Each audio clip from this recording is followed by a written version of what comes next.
सो बिस्मिल्लाहिर्रहमानिर्रहीम। Corneal topography start करते हैं। जैसे पहले मैंने आपको बताया था कि कॉर्नियल टोपोग्राफी जो है वो हम 2 पार्ट्स में कोशिश करेंगे कि उसको खत्म करें। जो फर्स्ट पार्ट है टुडे वाला लेक्चर जो है ये बेसिकली जो बैकग्राउंड नॉलेज है अबाउट द कॉर्नियल टोपोग्राफी, ठीक है। उसमें जो डिफरेंट मैप्स यूज हो रहे हैं, इसमें डिफरेंट न्यूमेरिकल वैल्यू डेटा ये जितनी भी चीजें हैं उसको हम देखने की कोशिश कर रहे हैं। और नेक्स्ट पार्ट, पार्ट बी होगा या पार्ट 2 होगा, उसमें हम क्विकली देखेंगे कि एक पेशेंट की एक रिपोर्ट जो है वो हम क्विकली कैसे उसकी रीडिंग कर सकते हैं क्लिनिक में और कैसे उसकी डायग्नोसिस और सारी चीजें हम देख रहे हैं। सो प्रॉपर अंडरस्टैंडिंग के लिए आपको चाहिए कि थोड़ा सा बैकग्राउंड नॉलेज कॉर्निया जो you all know about the cornea कि मैं जल्दी से आपके साथ शेयर कर रहा हूँ। सबसे पहली चीज ये है कि कॉर्निया का हमें पता है कि जैसे the interior 1/6 part of the I part, ठीक है। अगर हम आउटर ब्लॉक की पार्ट बात करें तो पोस्टीरियर 5/6 पार्ट जो है वो आपके स्क्लीरा ने लिया हुआ है, और इंटीरियर पार्ट जो है 1/6 जो आपके आई बाल का है वो कॉर्निया है, जो कि एक ट्रांसपेरेंट और हाईली रिफ्रैक्टिव स्ट्रक्चर है, ठीक। इसकी अगर हम बात करें तो स्पेशली कॉर्निया की अगर हम इंटीरियर सर्फेस की बात करें तो उसकी कोई डायमेंशन की अगर हम बात करें, ठीक है, तो यू ऑल नो के कॉर्निया जो है वर्टिकली अगर हम बात करें तो इट्स अबाउट 10.6 मिलीमीटर, और अगर हम हॉरिजॉन्टल उसकी लेंथ की बात करें, मेजरमेंट की बात करें तो it's something 11.7 millimetre. So it's not a very spherical shape, ठीक है, this is not a spherical shape. आप देखेंगे तो वर्टिकल उसकी हाइट थोड़ी सी कम है और हॉरिजॉन्टल जो है वो थोड़ी सी ज्यादा है। And this is the reason कि why there is some amount of normal cornea में भी विद जरूर एस्टिग्मेटिज्म पाया जाता है। एक रीजन भी है कि वर्टिकल जो है वो थोड़ा सा ज्यादा स्टीप है due to short dimension, short आप उसके हाइट कहते हैं जो मेजरमेंट है वो है, और हॉरिजॉन्टली जो है वो दिस इज समथिंग 11.7 मिलीमीटर। ये भी क्लियर हो गया। सो इन न्यूमेरिकल वैल्यूज से, इन डायमेंशन से हमें पता चल गया है कि cornea is not a spherical structure, ठीक है। बट ये क्या है, this is something called we prolate ellipsoid. अब what does mean by prolate ellipsoid? देखिए some there are 3 basic structure जो हम यूजुअली डील करते हैं। एक लेट्स सपोज मैं ट्राई करूँ कि स्फीयर ड्रा करूँ, बट मुश्किल है, लेकिन जस्ट कंसिडर कि दिस स्ट्रक्चर इज स्फीयर। तो एक है ये स्फीयर, ठीक है, this is sphere, spherical structure. So core is not spherical, नजर नहीं आ, ठीक है। यहाँ पे नजर आ रहे हैं? जी अब आ रहा है। Okay, so this is, sorry मैंने तो स्फेरिकल ड्रा करना था लेकिन मैंने कुछ और चीज ड्रा किया। बट कंसिडर कि this is a spherical structure, ठीक। This is something spherical structure, and one structure is like this, and something like oval but vertical oval, and one structure is like sometime like this. मैंने बहुत ज्यादा exaggerate कर दिया, but this is spherical structure, ठीक है। and this structure is called oblate and this structure is called prolate. ये जो vertical Oval type structure है दिस इज प्रोलाइट। आगे मैं आपके साथ एक पिक्चर शेयर करूंगा, मे बी मजीद वो कंसेप्ट ज्यादा आपके साथ क्लियर हो जाएगा। बट बेसिक थिंग इज कि आपको ये चीज याद करना है कि कॉर्निया जो है वो नॉट स्फेरिकल है, but usually this is something prolate, okay. लेकिन सेंट्रल जोन की अगर हम बात करें, जो सेंटर जो हमारे ऑप्टिकल जोन है या जिसको एपिकल जोन भी कहते हैं और कॉर्नियल कैप भी कहते हैं, जो कि अबाउट क्या है 4 मिलीमीटर है, वो रफली आप कंसिडर करेंगे दिस इज स्फेरिकल। तो हमारा बेसिक कंसेप्ट ये है कि ओवरऑल कॉर्निया जो है वो स्फेरिकल नहीं है, लेकिन सेंटर जो ऑप्टिकल जोन है जो यूजुअली हम 4 मिलीमीटर कंसिडर करते हैं, लेट्स सपोज कि दिस इज हमारे पास स्फेरिकल है, और इसके बाद जो एरिया है वो आहिस्ता आहिस्ता उसकी फ्लैटनिंग हो रही है जैसे हम लिम्बस की तरफ जा रहे हैं। तो सेंट्रल स्फेरिकल, और जितनी पेरिफेरी में जा रहे हैं तो स्फेरिसिटी वैल्यू जो है वो ज्यादा हो रही है। ये एक इंपॉर्टेंट कंसेप्ट है, इसके साथ ये डेवलप करें, क्योंकि ये चीज यही कॉर्निया की जो शेप जो है, ये कॉर्निया की टोपोग्राफी में भी हम देखें वहां पे लिखा हो के वैल्यू।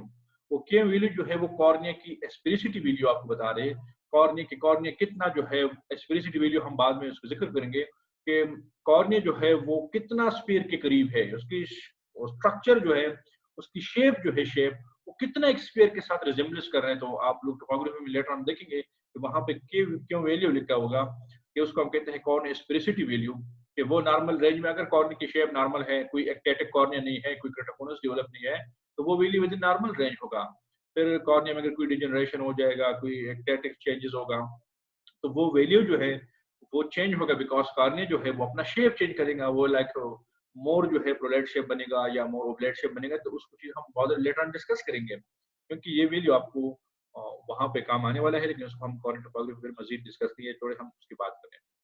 अच्छा, फिर एक अनदर टर्म हम बेसिकली यूज करते हैं, ये भी आपको याद होना चाहिए कि हम ये सेंट्रल जोन को कहते हैं, या ऑप्टिकल जोन या कॉर्नियल कैप वगैरह, तो ये यूजुअली जो सेंटर 3 से 4 मिलीमीटर एरिया है, जोन है, इसको हम यूज करते हैं। ठीक है, इसके लिए हम यूज करते हैं। फिर हम एक वर्ड यूज करते हैं पैरासेंट्रल या मिड पेरिफेरी, दिस एरिया, आपने कांटेक्ट लेंस में भी नाम सुना होगा, मिड पेरिफेरी, कॉर्नियल टच वगैरह, और या पैरासेंट्रल, सेंटर के अराउंड या मिड पेरिफेरी। तो ये एरिया है 7 से लेकर 8 मिलीमीटर तक, ये जो एरिया है ये तो दरमियान में हो गया ना सेंट्रल जोन। फिर ये सेंट्रल जोन से लेकर ये 7-8 मिलीमीटर तक ये जोन जो है, this is called paracentral area, paracentral zone. और यहाँ इसके आउटसाइड जितने भी एरिया है, बस कंसिडर करें कि 8 मिलीमीटर से आउटसाइड जितने भी एरिया है, इसको हम सब चीजें डाल रहे पेरिफेरल या ट्रांजिशन, जो बस को हम यूजुअली हम पेरिफेरल कॉर्निया में उसके शामिल करते हैं, इंक्लूड करते हैं।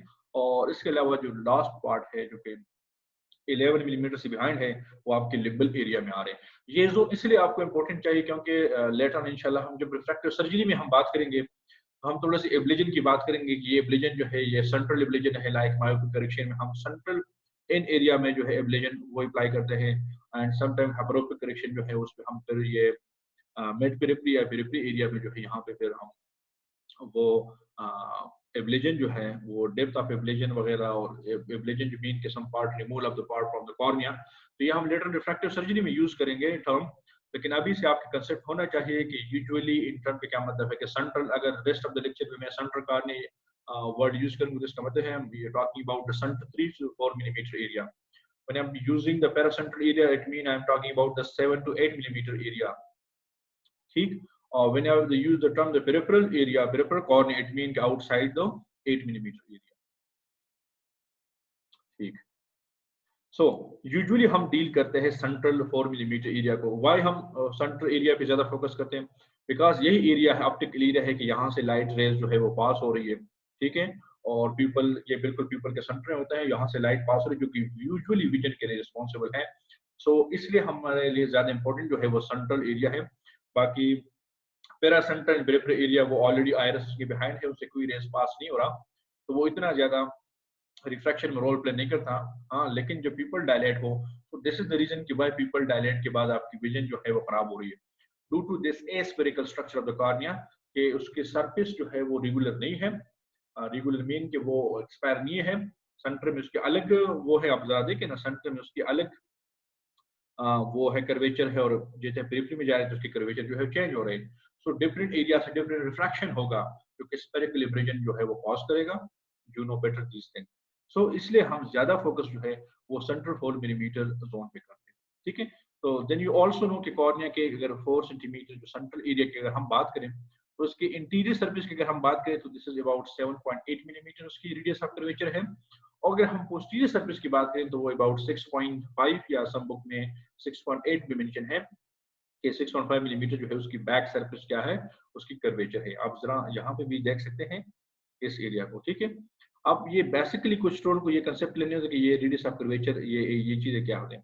सो अगर आप लेट्स सपोज यहाँ पे ये कॉर्निया है, इस कॉर्निया को अगर आप कंसिडर करें तो आप ऐसे स्फीयर ड्रॉ करें, ऐसे ऐसे, यहाँ सेंटर एरिया तो स्फीयर है ना, तो ये एक स्फेरिकल पार्ट होगा। आप यहाँ से कोई लेट्स सपोज, यार ये हमसे स्फीयर ड्रॉ नहीं हो सकता, बट कंसीडर कि this is something spherical structure. देखिए एक स्फीयर है, सेंटर एरिया तो ऑलरेडी स्फेरिकल है, तो आप ये कॉर्निया भी देखें कि आप ये कॉर्निया जो सेंटर पार्ट है ये भी एक स्फीयर का पार्ट है। ये एक स्फीयर था, तो क्या स्फीयर का कोई रेडियस होगा इधर कि नहीं होगा? सो दिस रेडियस जो यहाँ से लेकर इस सरफेस तक जो फासला है, this is called radius of curvature. So अगर आप इंटीरियर सरफेस से लेकर और इस सेंटर तक बात करें, this is about something 7.8 millimetre. लेकिन अगर आप पोस्टीरियर कॉर्निया की बात करें, posterior surface of the cornea से लेकर इस सेंटर तक ये फासला आप कंसीडर करें, so this will be 6.5 या 6.8 मिलीमीटर। तो this is a very simple concept, लेकिन आपको याद होना चाहिए कि ये रेडियस ऑफ कर्वेचर हम क्यों मेजर करते हैं। आपने किलोमीटर पढ़ा होगा, इस लेक्चर में भी किलोमीटर है, लेकिन ज्यादा किलोमीटर पे हम फोकस नहीं करेंगे। किलोमीटर सम सेपरेट लेक्चर्स में हम डिस्कस करेंगे, बट यू नो कि किलोमीटर में बेसिक हम रेडियस मालूम करते हैं, रेडियस ऑफ कर्वेचर मालूम करते हैं, एंड रेडियस ऑफ कर्वेचर जो है वो इनवर्सली प्रोपोर्शन है विद द पावर। आप लोगों ने एक फार्मूला आपको पता होगा, मैं भी लेक्चर में भी आ जाए कि जब भी हम एक सरफेस की पावर मालूम करते हैं तो उसके लिए हमें चाहिए कि हम ऐसे एक फार्मूला यूज करते हैं n2 माइनस n1, मतलब टू डिफरेंट रिफ्रैक्टिव इंडेक्सेस और डिवाइड करते हैं r। ये r जो है रेडियस ऑफ कर्वेचर है। ये फार्मूला मैं कुछ देर बाद आपके साथ डिस्कस करूं, ठीक है। लेकिन आप ये देखिए, जब आपको अगर रेडियस ऑफ कर्वेचर आपको पता चल गया है किसी भी सरफेस का, तो उसका पावर आप आसानी से कैलकुलेट कर सकते हैं। अगर आपके पास दो और चीज हो, रिफ्रैक्टिव इंडेक्स अगर आपके पास है और साथ साथ में ये यूजुअली जो वन जो है ये हम एयर कंसीडर करते हैं जिसका रिफ्रैक्टिव इंडेक्स 1 है, मतलब अगर कोई भी लाइट रेज जो है वो एयर से एंटर हो कोई डेंस मीडिया में, डेंस मीडिया में हमारे पास कॉर्निया है। अगर आप कॉर्निया का रिफ्रैक्टिव इंडेक्स मालूम है और इसका रेडियस आपने मालूम किया, इस फार्मूले में जस्ट पुटिंग के बाद आपको कॉर्निया के पावर का पता चलेगा। सो यूजुअली केरेटोमीटर जो है उसमें हम ये रेडियस ऑफ कर्वेचर कैलकुलेट करते हैं, और रेडियस ऑफ कर्वेचर कैलकुलेट के इस फार्मूले में पुटिंग करके आप पावर आसानी से कैलकुलेट कर सकते हैं। और उस फार्मूले से अगर आप देखिए तो पावर जो है वो इनवर्सली प्रोपोर्शन है टू द रेडियस। अब इसका क्या मतलब है कि लेट्स सपोज यहाँ पे आपके पास टू स्फीयर है, this is sphere number 1, this is sphere है जो ए है, और यहाँ पे मैं एक दूसरा स्फीयर ड्रा कर दूं जो कि स्फीयर नंबर बी, एक लार्ज स्ट्रक्चर है। ये मुझे थोड़ा सा वो हो रहा है, but you consider this is spherical structure, this is sphere number B, ठीक है। अब इस छोटे स्फीयर का भी एक रेडियस होगा और ये लार्ज स्फीयर जो है जो बी है इसका भी एक रेडियस ऑफ कर्वेचर होगा। आप जरा यहाँ पे देखें, यहाँ पे तो रेडियस ऑफ कर्वेचर ज्यादा है, सेंटर से लेकर पॉइंट तक ये जो एरिया है जिसको हम रेडियस ऑफ कर्वेचर कहते हैं, यहाँ पे तो रेडियस ऑफ कर्वेचर ज्यादा है, बट यहाँ पे सरफेस पे देखें तो सरफेस पे जिसका कर्वेचर कम है। What does it mean by curvature? Curveness degree. This is number 1, this is number 2। अब पोजीशन नंबर 2 में देखें तो curveness is more, this is more curve. Position number 1 is less curve, और जितना एक सरफेस मोर कर्व होता है उसका पावर ज्यादा होगा। तो यहाँ पे तो रेडियस ऑफ कर्वेचर ज्यादा है बट उसका ये सरफेस कर्वनेस कम है। इट मीन कि पावर जो है वो कर्वेचर पे डिपेंड करता है। सो यहाँ पे रेडियस ऑफ कर्वेचर ज्यादा लेकिन कर्वनेस कम, पावर भी कम। तो इसलिए हम कहते हैं कि रेडियस ऑफ कर्वेचर जो है पावर के साथ इनवर्सली प्रोपोर्शन है। हम क्रिटोकोनस में देखेंगे कि क्रिटोकोनस कंडीशन में ये रेडियस ऑफ कर्वेचर बहुत कम हो रहा है, when the curvature is very कम, ठीक है। मजीद छोटा स्फीयर बन रहे हैं, कौन बन रहे हैं, छोटा सा स्फीयर बन रहे हैं, उसमें तो रेडियस ऑफ कर्वेचर आपको कम मिलेगा बट कर्वनेस बहुत ज्यादा मिलेगा, जो कि पावर जो है वो ज्यादा आपको मिलेगा। This is the basic concept, you all know about the basic concept, ठीक है। Any question up to this? No sir. तो ओके, सो यहाँ पे भी आप देख सकते हैं ना कि सेंटर में आप देखेंगे तो यहाँ पे कर्वेचर जो है ये आहिस्ता आहिस्ता चेंज हो। देखिए पेरिफेरी में हम जितने ज्यादा है तो कर्वेचर ज्यादा हो रहा है कॉर्निया के, इट मीन कर्वेचर ज्यादा तो पावर आहिस्ता आहिस्ता कम होगा। यस। ओके, सही। अच्छा, यहाँ पे आप देखें तो पहले भी मैंने आपको डिस्कस किया कि ये सेंटर एरिया देखें तो यहाँ पे देखिए ना, यहाँ पे ऑलमोस्ट फ्लैट नजर आ रहे हैं, this something structure like flat, this is भी आल्सो फ्लैट, बट यहाँ पे देखे तो काफी स्टीप स्ट्रक्चर नजर आ रहे हैं।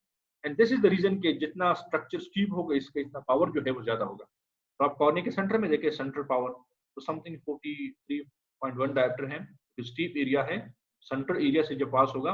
लेकिन जब आप नेजल या टेम्पोरल साइड पे देखें, सेंटर के अलावा जो देखें, this is something nasal radius and something like temporal radius, ठीक है। लेटर हम बात करेंगे कि आपकी कॉर्निया जो है वो सेंटर से पेरिफेरी की तरफ जो है क्या हो रहा है, ग्रेजुअली फ्लैटनिंग उसमें आ रही है। लेकिन nasal retina not nasal retina sorry, nasal cornea में फ्लैटनिंग जल्दी आ रही है एज कंपेयर टू टेम्पोरल।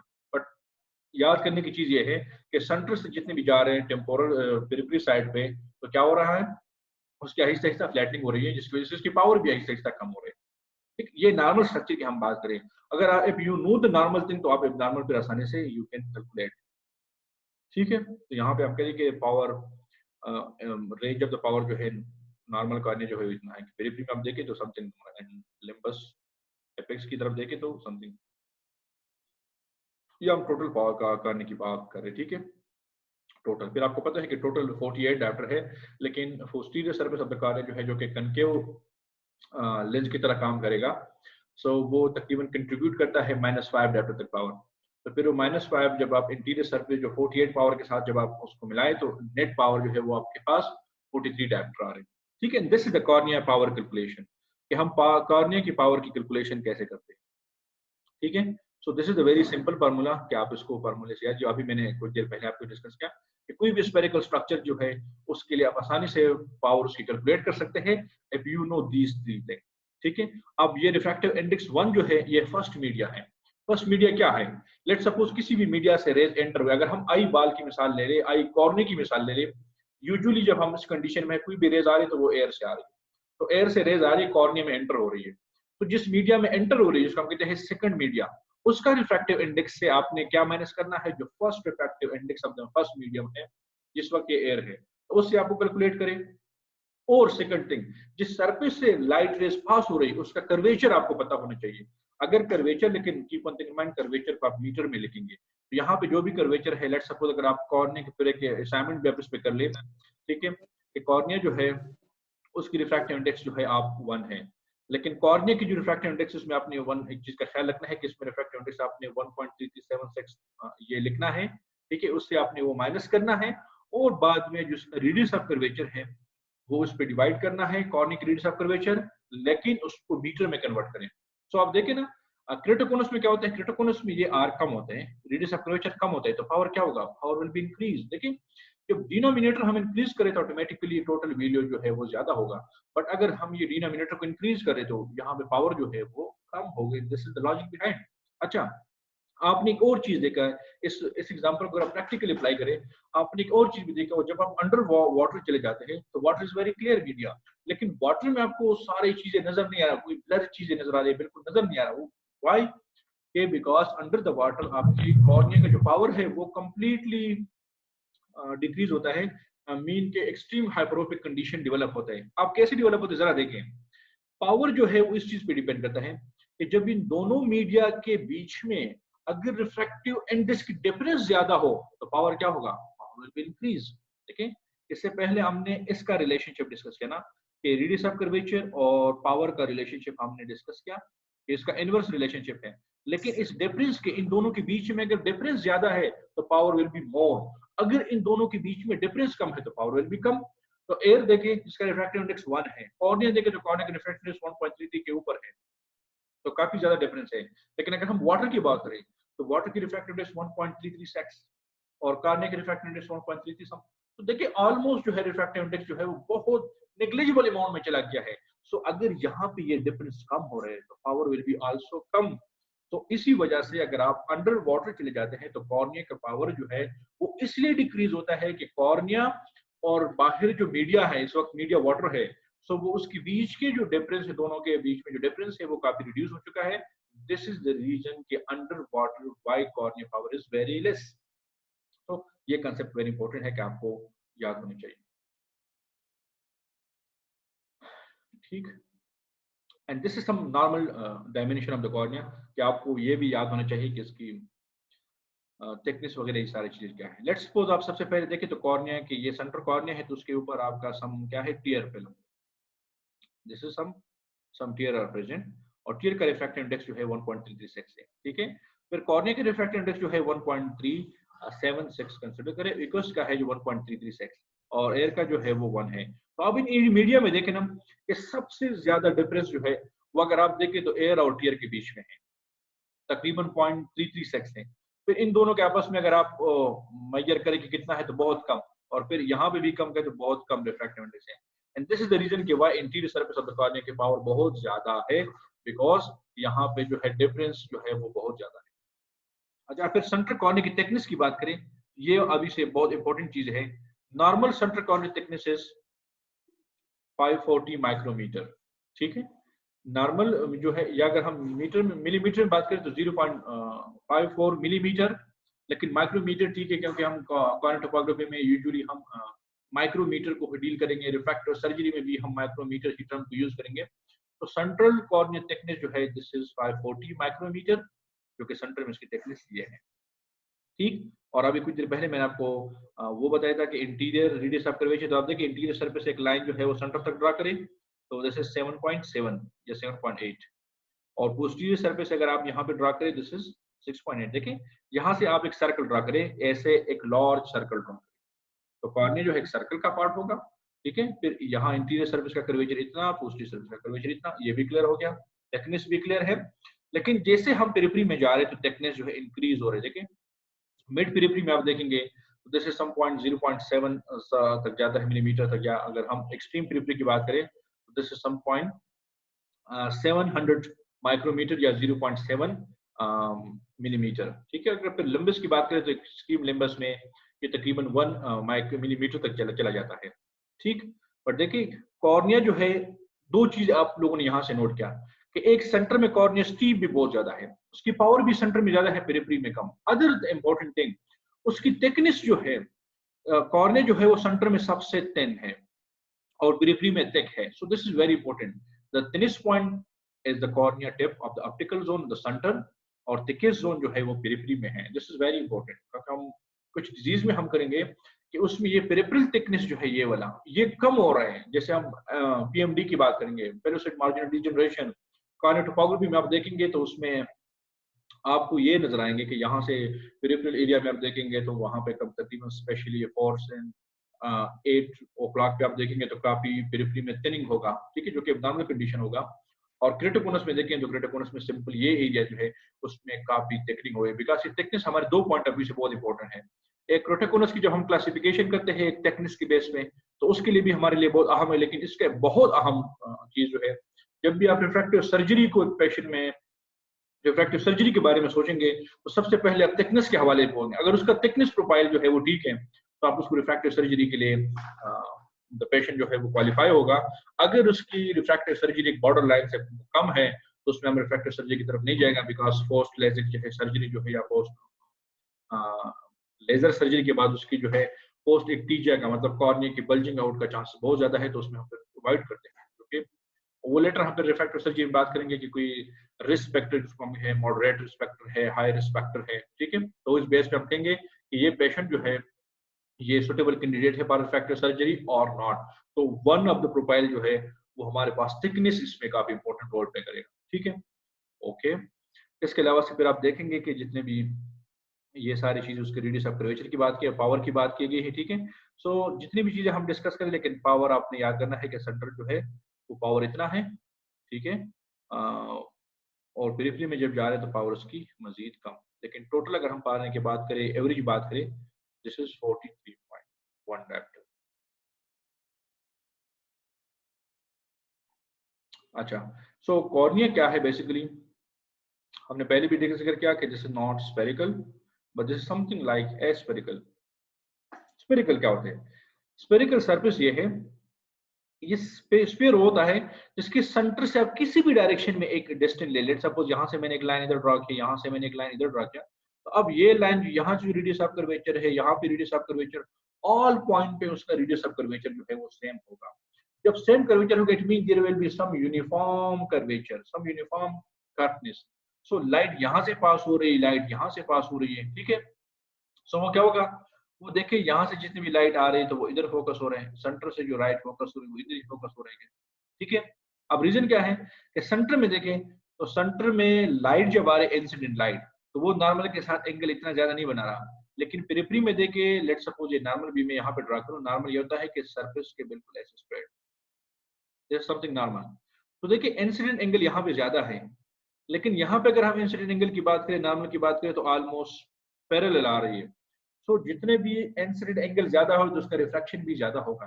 तो पेरिफेरी में अगर आप देखेंगे तो पेरिफेरी में एरिया में जो रेज आ रहे हैं जो कॉर्निया की पेरिफेरी से पास हो रहे हैं या जो भी स्फीयर के पेरिफेरी से पास हो रहे हैं, तो वहां पे इंसिडेंट एंगल नॉर्मल के साथ एंगल ज्यादा बना है, तो इसलिए उसकी रिफ्रैक्शन ज्यादा है, वो लाइट रेज को इधर फोकस कर रहे हैं। लेकिन अगर हम सेंटर में बात करें तो सेंटर में जो नॉर्मल है और इंसिडेंट एंगल है, जो इंसिडेंट रेज है, वो ऑलमोस्ट पैरेलल जा रही है। सो उस केस में रिफ्रैक्शन थोड़ा सा लेस होगा, सो इसलिए उसकी फोकस जो है वो इधर बन रही है। देखिए अगर आपकी कॉर्निया स्फेरिकल होता तो फिर ये कंडीशन होता है जिसको हम कहते हैं स्फेरिकल इब्रिजन, कि कुछ लाइट जो पेरिफेरी से पास हो रहे हैं वो क्विकली फोकस हो रहे हैं, कोई जो सेंटर से पास हो रहे बिहाइंड फोकस हो रहे, तो कोई पॉइंट इमेज पर नहीं बनता। सो गॉड ने इसलिए कॉर्निया को स्फेरिकल नहीं बनाया, वो थोड़ा सा एस्फीयर बनाया। तो आप एस्फेरिक सरफेस का बेसिक चीज क्या है, आप जरा ये एस्फेरिक स्ट्रक्चर भी देखेंगे तो you will get the point कि ए स्फीयर का लॉजिक क्या है, कि why the cornea is something like a sphere. ठीक है, आप देखें दोनों में फर्क देखें ना, this is completely some circle है। अब ए स्फीयर में देखें, देखिए देखिए यहाँ पे देखिए थोड़ा सा ऐसे बाहर आया हुआ है कि यहाँ पे उसकी कर्वनेस ज्यादा है और थोड़ी सी पेरिफेरी में उसकी कर्वनेस ज्यादा कम है। ठीक है। तो पेरिफेरी में रिफ्लेक्शन ज्यादा हो रहा था, लेकिन आपने वहां पे कर्वनेस कम कर दिया तो पावर ऑटोमेटिकली कम। तो कहने का मकसद क्या है कि एस्फेरिक सरफेस ये होता है कि जिसमें यहां से आप रेडियस देखें, लेट्स सपोज यहां से आप एक लाइन ड्रॉ करें, फिर यहां से एक लाइन ड्रॉ करें, तो यहाँ पे रेडियस ऑफ कर्वेचर, यहाँ पे रेडियस ऑफ कर्वेचर सेम नहीं होगा। It mean this is not sphere, this is aspheric surface. Good बात। Why this is aspheric? Because यहाँ से जो रेज आ रही है वो भी इधर फोकस, सारे जितनी भी रेज एस्फेरिक सरफेस से पास हो एक जगह पे पॉइंट फोकस, तो इसलिए कॉर्निया जो है समथिंग एस्फेरिक। अगर कॉर्निया बिकम स्फेरिक होता तो स्फेरिक कर्वेचर बहुत ज्यादा होता। तो वन थिंग इज दिस। अब कॉर्निया की सरफेस की असेसमेंट हम करते हैं, ये तो हमने उस थोड़े से एनाटॉमी पॉइंट उसकी जो डायमेंशन वगैरह हो डिस्कस किया, हम उसकी असेसमेंट करते हैं क्लिनिक में। तो there are some different method are used to assess the cornea. ठीक है। सबसे पहले जो है वेंडो रिफ्लेक्स। ये वेंडो रिफ्लेक्स क्या है, जरा अब इस पे आप लिटरेचर रिव्यू या सारी चीजें देखें। जो फर्स्ट कंसेप्ट आया था ना कि यार कॉर्निया के सरफेस को हम कोई रिफ्लेक्स से चेक कर सकते हैं, सो उसने देखा था कि यार कोई विंडो की रिफ्लेक्स जो है, विंडो की जो स्ट्रक्चर जो है वो कॉर्निया पे बन रहे हैं, तो उसने एक इज्यूम किया कि यार इस स्ट्रक्चर जो है उसका रिफ्लेक्स अगर हम कॉर्निया पे बना ले तो वो रिफ्लेक्स जो रिफ्लेक्टेड लाइट रेज है जो कि प्रोकेंजिस इमेज, फर्स्ट नंबर प्रोकेंजिस इमेजेस हैं, वो हमें ज्यादा काफी इंफॉर्मेशन दे रहे हैं। यार हमें ऐसे कोई रिफ्लेक्टेड सरफेस, कॉर्निया के सरफेस जो कि एक रिफ्लेक्टिंग सरफेस है, उस पर अगर कोई स्ट्रक्चर ड्रा करे, उस पर अगर कोई स्ट्रक्चर मतलब कोई शेप ड्रा करें, तो वो शेप जो है हमें काफी इंफॉर्मेशन दे रहे हैं। यस, उससे वो डेवलप कंसेप्ट डेवलप होगा। फिर लेटर ऑन फिर उससे केरेटोमीटर बन गया ना। केरेटोमीटर क्या करता है, तो वो भी कॉर्निया के, कॉर्निया जो है उसके सरफेस में जो फर्स्ट प्रोकंजिस इमेज बनता है उसमें जो मायर्स बनते हैं, उस मायर के इमेजेस को कैलकुलेट करके उसकी रेडियस ऑफ कर्वेचर कैलकुलेट करता है। प्लेसिडो डिस्क जो है, जो बहुत इंपॉर्टेंट, जो सबसे फर्स्ट जो था, वो प्लेसिडो डिस्क डेवलप होती है। ये सारी चीज हम इसमें डिस्कस करेंगे।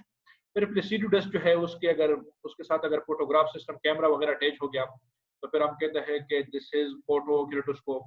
अगर फिर फोटोक्रेटोस्कोप की वजह अगर उसको वीडियो एनालिसिस किया जाएगा, दिस इज समथिंग वीडियो क्रेटोस्कोप। आजकल जो चल रहे हैं वो वीडियो क्रेटोस्कोप, लेकिन वीडियो क्रेटोस्कोप में फिर मजीद टाइप्स है।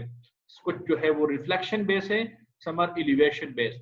अब रिफ्लेक्शन बेस क्या है, जितनी भी प्लेसिडो डिस्क टेक्नोलॉजी है कि उसमें प्लेसिडो डिस्क का इमेज जो है वो कॉर्निया के ऊपर जो है वो पड़ जाता है और उस इमेजेस की एनालिसिस जो करता है उसको हम कहते हैं रिफ्लेक्शन बेस्ड टेक्नोलॉजी या प्लेसिडो डिस्क बेस्ड टेक्नोलॉजी। और एलिवेशन बेस ये है कि एक स्ट्रक्चर जो है, एक प्रोजेक्शन जो है, प्रोजेक्शन वो एक ग्रिड लाइक स्ट्रक्चर जो है कॉर्निया के ऊपर जो है फॉल करता है, और फिर देखते हैं कि जो स्ट्रक्चर इस ग्रिड के नीचे है, जो स्ट्रक्चर इस ग्रिड के ऊपर सर है। ये प्लस रिफ्लेक्शन बेस दोबारा एक्सप्लेन करें। ये ऑलरेडी आ रहा है, एक मिनट सबर के, मैं जस्ट यूजुअली हम सर ये प्लेसिडो डिस्क को हम डिटेल से डिस्कस करिए, जस्ट मैं तो डिफरेंस बता रहा हूँ कि रिफ्लेक्शन में क्या होगा कि प्लेसिडो डिस्क का जो रिफ्लेक्शन होगा कॉर्निया के सरफेस के ऊपर, वो रिफ्लेक्टेड जो फर्स्ट इमेज बनता है उस इमेजेस के हम एनालिसिस करेंगे। और एलिवेशन बेस पे हम एक ग्रिड में आप कंसीडर करें दिस इज कॉर्निया, कॉर्निया के ऊपर आपने ऐसे केप जो है, एक केप लाइक स्ट्रक्चर जो है, ग्रिड लाइक स्ट्रक्चर जो है, फ्लोरोसीन डालते हैं, फ्लोरोसीन डालने के बाद ऐसे ग्रिड लाइक स्ट्रक्चर जो है उसके ऊपर प्रोजेक्ट करते हैं, और फिर इस जो प्रोजेक्शन है, जो ग्रिड लाइक स्ट्रक्चर है, उसकी और कॉर्निया की शेप की आपस में सिमिलरिटी देख रहे हैं। तो इसमें फिर हमारे पास बहुत ज्यादा स्ट्रक्चर जो आ रहे हैं, जैसे स्कैनिंग स्लिट टेक्नोलॉजी है, शिम्प्लॉक। ये शिम्प्लॉक कैमरा जो है इसने आजकल दुनिया को बिल्कुल चेंज कर दिया है कि जितनी भी इन्वेस्टिगेशन स्पेशली कॉर्निया में, तो उसने काफी इंपॉर्टेंट रोल जो है वो प्ले किया हुआ है। और स्कैनिंग टेक्नोलॉजी भी हम यूज करते हैं कि स्कैनिंग टेक्नोलॉजी है कि वो कॉर्निया की डिफरेंट स्कैन बनाते हैं, जैसे स्लिट लिम्ब में उसके स्लिट बनते हैं, ठीक है। तो वो डिफरेंट स्लिट जो है तकरीबन 20 एक साइड से 20 दूसरी साइड से पूरे कॉर्निया की क्या करते हैं, इमेजिंग कर रही है। एनीहाउ, ये सारे मैंने वो उस चीजों का नाम यहाँ पे मेंशन किया है कि जो कि कॉर्निया की सरफेस या कॉर्निया की असेसमेंट में हमें काफी हेल्प करे। बट इसी लेक्चर में हम प्रॉपरली जाएंगे ना, केरेटोमीटर डिस्कस करेंगे, बाकी चीजों को डिस्कस नहीं करेंगे। स्पेशली हमारा मेन टारगेट जो है कॉर्निया टोपोग्राफी है, तो हम बेसिकली कॉर्निया टोपोग्राफी की तरफ चले जाएंगे, ठीक है।